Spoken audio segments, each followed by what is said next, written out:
what happens when you hire incompetent, mediocre-ass white people. The Trump administration accidentally texted a reporter its war plans. The Trump administration planned its strikes on the Houthis using a group chat and accidentally included The Atlantic's Jeffrey Goldberg. At first, he had very strong doubts that this text group was real because I could not believe that the national security leadership of the United States would communicate on Signal about imminent war plans. Now, for those of you who don't know, Signal is a public app like WhatsApp where you can go on there and message people. And it's branded as Speak Freely because in the app, you can set up disappearing messages for a specific time frame that you have. So essentially, if you set it to 1 day, after 1 day, all those messages will delete and there will be no record, no trace about what the conversations were. And in these messages, they talk about Ukraine peace, Gaza, the economy. They talk about the potential airstrikes against the Houthis. The same airstrikes that ended up happening on March 15th, where the White House tweeted, President Trump is taking actions against the Houthis to defend U.S. shipping assets and deter terrorist threats. These text messages happened before the airstrikes, and you can see them talking about it.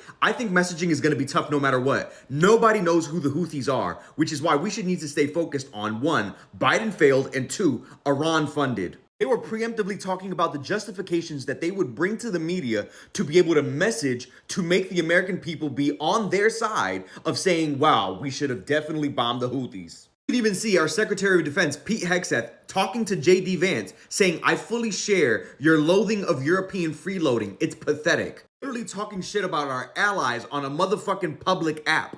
It gets even worse. The information contained in them, if they had been read by any adversary of the United States, could conceivably have been used to harm American military and intelligence personnel. Our Secretary of Defense put our military at fucking risk. Crazily enough, lawyers said that U.S. officials should not establish a signal threat in the first place. Information about an active operation would presumably fit the law's definition of national defense information. The Signal app is not approved by the government for sharing classified information. The government has its own systems for that purpose. Under the records law applicable to the White House and federal agencies, all government employees are prohibited from using electronic messaging applications such as Signal for official business, unless those messages are promptly forwarded or copied to an official government account, which they fucking weren't. But bitch, worst of all, this is Pete Hegseth on Fox News when he was just a fucking Fox News host, talking about Joe Biden mishandling classified information.